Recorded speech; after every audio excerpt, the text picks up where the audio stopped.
Pourrait-on vous tirer la barbe si vous en aviez une, vous l'arracher et vous cracher au visage, alors que vous auriez le pouvoir de faire venir des légions d'anges? Pourriez-vous faire ça par amour pour les gens qui vous crachent au visage? Pourriez-vous le faire? Si quelqu'un s'approchait de vous et disait « Hé, toi, un hypocrite !» et vous giflait, pourriez-vous prier pour qu'il soit pardonné? Or, voilà la confiance, le test par lequel déterminer si vous avez le Saint-Esprit ou pas. Voyez? Quand quelqu'un dit du mal de quelqu'un, d'une personne qui déclare avoir le Saint-Esprit, parfois, elle me le paiera cher, même si je dois attendre jusqu'à ma mort. Voyez? Or, c'est là que vous pouvez vérifier où vous en êtes pour ce qui est du Saint-Esprit. Voyez? Heureux serez-vous lorsqu'on dira faussement de vous toutes sortes de mal à cause de mon nom. Mais allez leur faire payer ça? Non. Réjouissez-vous et soyez dans l'allégresse, car c'est ainsi qu'on a persécuté les prophètes qui ont été avant vous. Voyez? Quand quelqu'un dit du mal de vous, dites du bien. Si vous ne pouvez pas dire du bien de lui, alors ne dites rien. Laissez tomber. Voyez? Et là, quand vous êtes seul, priez pour ces gens. S'il y a une chose dans ma vie qui m'a aidé à comprendre que le Saint-Esprit était venu en moi là-bas ce jour-là, c'est ça. J'étais coléreux, impétueux, irlandais des deux côtés. Je n'arrivais presque jamais à manger. J'avais toujours la bouche en compote, parce que quelqu'un l'avait réduite en compote. Je bondissais quand je n'aurais pas dû bondir. J'ai eu quelques dents cassées et qui ont été réparées. C'est que j'ai parlé quand je n'aurais pas dû parler. Voyez? Et j'ai dit des choses, j'avais toujours des ennuis. Et j'ai dit, quelqu'un m'a dit à l'école, mon institutrice, elle a dit, j'ai dit, madame, c'est plus fort que moi. Voyez, je m'attirais tout le temps des ennuis. Et j'ai dit, c'est plus fort que moi. Cette pauvre vieille maman au temple, elle s'en est allée dans la gloire l'autre jour.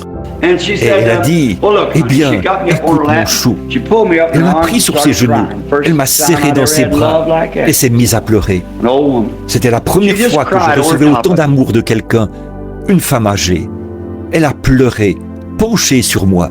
Elle a dit, Billy, je vais faire quelque chose pour toi, mon chou. Je vais te donner un bout de ficelle. Et elle a dit, si un des garçons te saute dessus, on m'appelait casse-maïs, parce que je venais du Kentucky, vous savez, j'étais vraiment très mal habillé. Et on se moquait de mes cheveux, ils pondaient, ils étaient presque aussi longs que maintenant, et ils recouvraient mon visage. Et je passais des moments terribles, vous savez, et on me tabassait, et on me donnait des claques. Chaque fois que quelqu'un était en colère, il s'approchait, m'attrapait et me claquait. Et je réagissais tout de suite, voyez. Et donc une bagarre éclatait. Et je me suis même battu au couteau et tout. J'ai pris une carabine Winchester et j'ai essayé de tirer des triplés de balles, 4 ou 5 garçons, parce qu'ils m'avaient battu au point que j'avais de la peine à me tenir debout. Je les aurais tous tués si Dieu n'était pas intervenu. J'ai ramassé les cartouches par terre, je les ai remises dans le fusil. Et les coups partaient très bien. Voyez, j'aurais été le meurtrier de 5 hommes, probablement, ou de 5 garçons. J'avais seulement environ 12 ans. Très colérique. L'institutrice a dit, prends ce bout de ficelle, Billy, et chaque fois que tu te fâcheras, arrête-toi et fais 9 nœuds à cette ficelle. Elle a dit, quand tu auras fait ça, alors apporte-moi la ficelle. Je te parie que ta colère aura passé. J'ai dit, Madame Wallon, je vous trouve rudement gentille. J'ai dit, je vais essayer ça. Voyez, ou Madame Temple. J'ai dit Madame Wallon. J'ai dit Madame, Monsieur Wallon était instituteur ici, à un moment donné. Alors, j'ai mis la ficelle dans ma poche. Ça ne faisait pas 5 minutes que j'étais dans la cour, que quelqu'un m'a décoché un coup. Eh bien, j'ai commencé, vous savez, j'ai pris la ficelle dans ma poche et j'ai essayé de faire un nœud. J'ai jeté la ficelle par terre et voilà, j'étais parti. Voyez, je n'y arrivais vraiment pas, voyez. Et je disais, je ne pourrais jamais être chrétien. Mais je vais vous dire une chose. Ce soir-là, sur l'avenue Oyo, là-bas, quand le Saint-Esprit est entré en moi, cette question de tempérament colérique a été réglée. C'était terminé. Je disais, je n'y arriverai jamais. Je ne pourrai jamais être chrétien. Parce que je ne pourrai jamais me débarrasser de ça. Je disais, c'est inné. Je disais, ah, mes amis, mon papa était coléreux. Et ma mère, qui était de mère indienne, avait un tempérament assez colérique pour affronter une scie circulaire.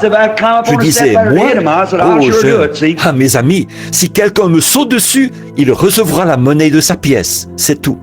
Je disais, s'il faut que je grimpe sur un escabeau pour le frapper, je disais, je le ferai, ça c'est sûr. Voyez? Mais maintenant, on pourrait me traîner là, dans la boue. Et, voyez? Pourquoi? Ce n'est pas moi. Pourquoi est-ce que je veux en venir ici? C'est qu'il s'est passé quelque chose. Cette vieille puissance, ce vieux William Branham est mort. Et quelqu'un d'autre est entré. Et c'est ça qui fait que je prends mon ennemi en pitié.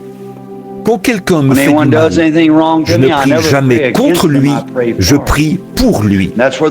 C'est ce qui est arrivé l'autre soir, en Nouvelle-Angleterre, que le Saint-Esprit a donné ce test avant ce qui est arrivé ici. Quand il m'a donné ce pouvoir, qu'il a dit, prenons ce que tu voudras sur ces gens-là, la manière dont ils s'étaient comportés. J'ai regardé dans leur direction et j'ai dit, je vous pardonne. C'est exactement ce qu'ils voulaient. Pardonnez à vos ennemis.